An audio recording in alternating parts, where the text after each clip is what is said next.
বর্তমানে বাংলাদেশের সবচাইতে বড় রাজনৈতিক দল হচ্ছে বিএনপি এবং জামাত ইসলাম। স্বৈরাচার হাসিনা সরকারের আমলে বিএনপি এবং জামাতের উপর সীমাহীন নির্যাতন করা হয় এবং তাদের নেতাকর্মীদের গ্রেপ্তার করা হয় এবং বিভিন্ন ধরনের মামলা দেওয়া হয়। আওয়ামী লীগ চেয়েছিল বাংলাদেশ থেকে যেন বিএনপি এবং জামাত ইসলাম হারিয়ে যায় এবং তার প্রতিপক্ষ কেউ দাঁড়াতে না পারে, কিন্তু তার লক্ষ্য সে পূরণ করতে পারেনি। ছাত্রদের আন্দোলনের মাধ্যমে 5ই আগস্ট তাকে পদত্যাগ করে ভারতে আশ্রয় নিতে হয়। আর শেখ হাসিনা 5ই আগস্টে পালিয়ে যাওয়ার পর বাংলাদেশে কেউ যদি সত্যিকারে বাঘ মনে করে থাকতো, সেটা হলো বিএনপি এবং বিএনপির নেতাকর্মীরা। সে সময় যদি 1 থেকে 2 মাসের মধ্যে বাংলাদেশের নির্বাচন অনুষ্ঠিত হতো, তাহলে বিএনপিকে পাল্লা দেওয়ার মতো জামাত ইসলামের সক্ষমতা ছিল না। 300টি আসনের মধ্যে বিএনপি পেত 277টি আসন আর জামাত ইসলাম পেত 20 থেকে 25টি আসন। জামাত ইসলাম যদিও সে সময় 20 থেকে 25টি আসন পেত, তাহলে তাদের জন্য ছিল সেটা সবচেয়ে বড় প্রাপ্তি বা অর্জন। জামাত মনে করতো সারা দেশে তাদের মাত্র 10% ভোট ব্যাংক রয়েছে, কিন্তু রাজনীতির মাঠে কোনো কিছু নিশ্চিতভাবে বলা যায় না। যে কোনো সময় বা যে কোনো পরিস্থিতিতে বা যে কোনো ব্যবধান গড়ে তুলতে পারে সাধারণ মানুষ। যে সময় জামাত 20 থেকে 25টি আসন পাওয়ার স্বপ্ন দেখত এবং সবচেয়ে বড় অর্জন মনে করত, সে জামাত ইসলাম এখন বাংলাদেশে ক্ষমতা গ্রহণ করার জন্য সম্পূর্ণ প্রস্তুতি নিয়ে মাঠে নেমেছে, কারণ জামাত ইসলামে সারা দেশব্যাপী জনতা এখন তুঙ্গে। আর এসব কিছুর জন্য বিএনপি কাজ করেছে। অবাক হচ্ছেন? অবাক হওয়ার কথা, কিন্তু বাস্তবতা হলো বিএনপি নিজে তাদের ভুল রাজনীতির মাধ্যমে জামাতকে প্লেট সাজিয়ে সুযোগ করে দিয়েছে। বিএনপি এমন 5টি মারাত্মক ভুল করেছে যা জামাতের জন্য আশীর্বাদ হয়ে দাঁড়িয়েছে। আজকের ভিডিওতে আমরা বিএনপি সে 5টি মেজর ভুল এবং জামাতকে রকেটের গতিতে উত্থানের কারণগুলো জানবো। 5ই আগস্টের পর থেকে বিএনপি একের পর এক এমন সব ভুল সিদ্ধান্ত বা তাদের পায়ের তলায় মাটি সরিয়ে দিয়েছে। বিএনপির প্রথম ভুল, জামাত ইসলামকে 1971 সালে যুদ্ধ অপরাধী বা রাজাকার ট্যাগ দেওয়া। গত 15 বছর স্বৈরাচার হাসিনা সরকার জামাত ইসলামকে যুদ্ধ অপরাধী বা জামাত ট্যাগ লাগিয়ে জামাত ইসলামের উচ্চ পদস্থ নেতাকে ফাঁসি দিয়ে হত্যা করেছে এবং আওয়ামী লীগের সবচেয়ে বড় অস্ত্র ছিল জামাত ইসলামকে যুদ্ধ অপরাধী বা রাজাকার ট্যাগ দেওয়া। তাদেরকে কোণঠাসা করে রাখা হয়। 5ই আগস্টের পর স্বৈরাচার হাসিনা সরকার পালিয়ে যাওয়ার পর বিএনপির নেতা জামাত ইসলামকে কোণঠাসা করে দেওয়ার জন্য স্বৈরাচার হাসিনা সরকারের সেই পুরাতন অস্ত্র জামাত ইসলামকে যুদ্ধ অপরাধী বা রাজাকার ট্যাগ দেওয়া শুরু করে। কিন্তু বিএনপির নেতারা ভুলে ছাত্রদেরকে রাজাকার বলার জন্য সকল ছাত্রের মুখে একটি স্লোগান শোনা যাচ্ছিল, সেটি হলো আমি কে তুমি কে, রাজাকার রাজাকার।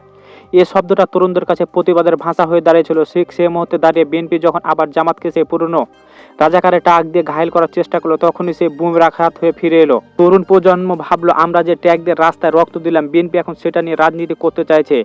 ফলাফল, যে অস্ত্র দিয়ে বিএনপি জামাতকে মারতে গেল, সে অস্ত্র উল্টে বিএনপির গায়ে লাগলো। জামাতকে অজনপ্রিয় করতে গিয়ে বিএনপি নিজেরাই তরুণদের কাছে প্রশ্নবিদ্ধ হয়ে গেল। দ্বিতীয়ত, যে স্থানটিতে বিএনপি পিছিয়ে পড়েছে, বুদ্ধিভিত্তিক বা ফাঁফরবাজ বুদ্ধিজীবী। বর্তমানে রাজনীতি শুধু রাজপথ আন্দোলন করলে হয় না, তার রাজনীতি এখন মিডিয়া, টকশো, টেবিলে তর্কযুদ্ধ। কিন্তু বিএনপি এখানে পিছিয়ে পড়েছে। বিএনপি যাদের এখানে সেনাপতি বানিয়েছে, তারা জামাত ইসলামের তর্কযুদ্ধে সেনাপতিদের কাছে ক্ষণকালের জন্য টিকতে পারছে না এবং তাদের কাছে হার স্বীকার এবং নতি স্বীকার করছে। কারণ বর্তমানে টকশো ফাঁপড়ে কথাবার্তা দিয়ে চলে না, তার জন্য গ্রহণযোগ্যতা লাগে। কিন্তু বিএনপির নেতাদের কোনো কথার গ্রহণযোগ্যতা নেই। বিএনপির পক্ষে যারা কথা বলতে আসেন, যেমন ধরুন শাহিদ আলম কিংবা এমন আরো অনেকজন, তাদের কথাবার্তা যুক্তির চেয়ে ফাঁপড় এবং ফাঁকা কথার বুলি বেশি থাকে। অন্যদিকে জামাত গত কয়েক বছর অত্যন্ত সুশৃঙ্খলভাবে একটা স্মার্ট, তুখোর বক্তা এবং বুদ্ধিজীবী তৈরি করেছে। শিশুর মনীষ ব্যারিস্টার আসাদুল ফুয়াদ কিংবা শাহরিয়ার কবিরের মতো বাঘা বাঘা বক্তাদের সামনে বিএনপির কথাকথিত বুদ্ধিজীবীরা শিশু সুলভ। একটা উদাহরণ দিলে বিষয়টি পরিষ্কার হবে। সম্প্রতি একটি টকশোতে শাহিদ আলম এবং শিশুর মনীষ মুখোমুখি হয়েছিলেন। শাহিদ আলম সারাদিন কথা বলে যে বিষয়টা বুঝাতে পারেনি, শিশুর মনীষ মাত্র 2 সেকেন্ডের মধ্যে একটি লজিক দিয়ে তা ক্লিন বোল্ড করে দিয়েছেন। শাহিদ আলমকে প্যাঁচে ফেলতে শিশুর মনীষের কোনো কষ্ট করতে হয়নি, শুধু শাহিদ আলমের লজিকটিকে কথাগুলো ধরিয়ে দিতে তিনি চুপসে গেলেন।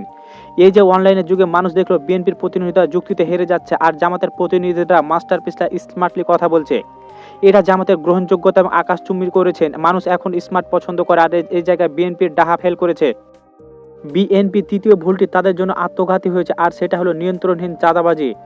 দল চালাতে টাকা লাগে সত্য, কিন্তু ক্ষমতা যাওয়ার আগে যদি দলের নেতাকর্মীরা সাধারণ মানুষের উপরে ঝাঁপিয়ে পড়ে, তাহলে মানুষ কোথায় যাবে?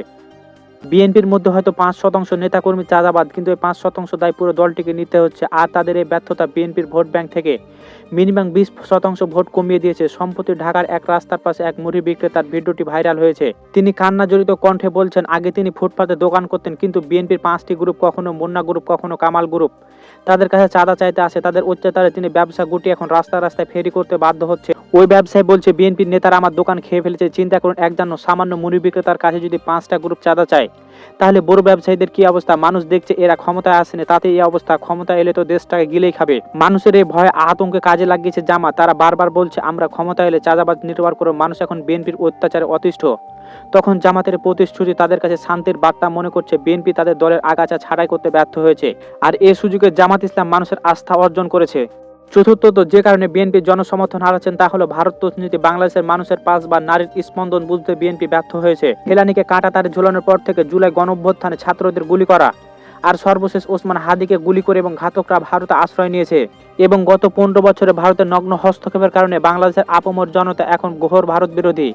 মানুষ চাই এমন একটি সরকার আসুক যারা ভারতের চোখের দিকে তাকিয়ে কথা বলতে পারবে। কিন্তু বিএনপি কি করলো? তারা ভারতের প্রতি কিছুটা নমনীয় বা সফট কর্নার দেখার চেষ্টা করলো। মির্জা ফখরুল আলমগীরের মতো নেতারা ভারতকে অকৃত্রিম বন্ধু বলে সম্বোধন করে জনতা এটা ভালোভাবে নেয়নি। তারা ভেবেছে বিএনপি কি তবে ভারতের দালালি করবে। জনগণ এটাকে অ্যান্টি ইন্ডিয়া সেন্টিমেন্ট ফুটেছে, যেখানে বিএনপি এ তোষ নীতি তাদের জনপ্রিয়তা কমিয়েছে, অন্যদিকে জামাত এ সেন্টিমেন্টটা পুরোপুরি ক্যাশ করেছে। তারা ভারতের বিরুদ্ধে শক্ত অবস্থান নিয়েছে, যা সাধারণ মানুষের মনের কথা সাথে মিলে গেছে। ফলে অ্যান্টি ইন্ডিয়ানের ভোটের পুরোটা এখন জামাতের বক্সে জমা হচ্ছে। পঞ্চম এবং সর্বশেষ যে ভুলটি বিএনপিকে ডুবাচ্ছে তা হলো জামাতকে প্রতিপক্ষ বানানো। নির্বাচনের মাঠে জামাত যে প্রধান শত্রু বা প্রতিপক্ষ হিসাবে দাঁড় করানোটা ছিল বিএনপির সবচেয়ে বড় ভুল। বিএনপি যদি জামাতকে রাজনৈতিক প্রতিযোগী ভাবতো তাহলে সমস্যা ছিল না, কিন্তু তারা জামাতকে এমনভাবে আক্রমণ শুরু করলো যেন আওয়ামী লীগ নয়, জামাতই তাদের প্রথম আসল শত্রু।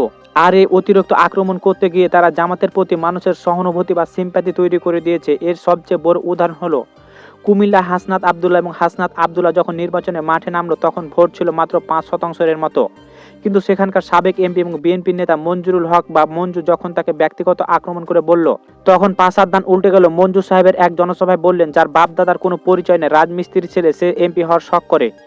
এমপি হতে গেলে বাপ দাদা বা বংশের পরিচয় লাগে। এ কথাটা মাত্র একটা দম্ভিক তার পুরো এলাকার চিত্র বদলে দিল। বাংলাদেশের মানুষ সাধারণ খেটে খাওয়া মানুষ, তার এই অহংকার মেনে নিতে পারেনি। এলাকার নারীরা, সাধারণ ভোটাররা তখন হাসনাত আবদুল্লার কাছে ছুটে গেলেন। তারা উল্টো হাসনাত আবদুল্লার কাছে টাকা গুঁজে দিয়ে তারা বলল, বাবা তুমি এগিয়ে যাও, আমরা তোমার সাথে আছি। যেখানে নির্বাচনে এমপিরা টাকা দিয়ে ভোট কিনে, সেখানে ভোটাররা নিজের প্রার্থীকে টাকা দিচ্ছে। এমন দৃশ্য বিরল। মঞ্জুর সাহেবের এই অপমান হাসনাতের ভোটের 5% থেকে বাড়িয়ে 30 থেকে 40% নিয়ে গেছে। এখন হাসনাত আবদুল্লাহ জেতার সম্ভব না 99%। বিএনপির নেতা মঞ্জুর যদি হাসনাতকে এভাবে তুচ্ছ তাচ্ছিল্য না করতেন তাহলে হয়তো হাসনাত আবদুল্লাহ এত বড় ফ্যাক্ট হতে পারতেন না। বিএনপি মানুষকে ছোট করতে গিয়ে নিজেরাই ছোট হয়ে গেছে। তাহলে তার সংক্ষেপটা কি হয়ে দাঁড়ালো? 5 আগস্টের পর বিএনপি ভেবেছিল ফাঁকা মাঠে গোল দিয়ে দিবে, কিন্তু তারা নিজের পায়ে বারবার কুড়াল মেরেছে। 71-এ ব্যর্থ নেগেটিভ মিডিয়ার দুর্বল পারফরমেন্স, মাঠ পর্যায়ে চাঁদাবাজি, ভারতের প্রতি নমনীয়তা এবং জামাতের অহিত আক্রমণ, এই 5টি ভুলের কারণে বিএনপির সাজানো বাগান এখন তছনছ হওয়ার পথে। অন্যদিকে জামাতে খুব ধীর স্থিরভাবে ঠান্ডা মাথায় ভুলগুলো সুযোগ নিয়েছে। তারা এখন আর 10% ভোটের দল নয়, তারা এখন 40% ভোটের দাবিদার। আগামী নির্বাচনে যদি বিএনপি তাদের কৌশল পরিবর্তন না করে, যদি তারা চাঁদাবাদ লাগাম টানতে না পারে এবং মানুষের মনের ভাষা বুঝতে না পারে, তবে রাষ্ট্র ক্ষমতার চাবি তাদের হাতে ফসকে অন্য কোথাও চলে যেতে পারে। আর সে অন্য কোথাও সে জামাত ইসলাম। তা বোঝার জন্য পলিটিক্স হওয়ার দরকার নেই। বাংলাদেশের রাজনীতিতে শেষ বলে কিছু নেই, তবে বর্তমান পরিস্থিতি বলছে বিএনপি নিজে নিজে সবচেয়ে বড় শত্রুতে পরিণত হয়েছে। এখন দেখার বিষয় তারা এই গর্ত থেকে উঠে আসতে পারে কিনা।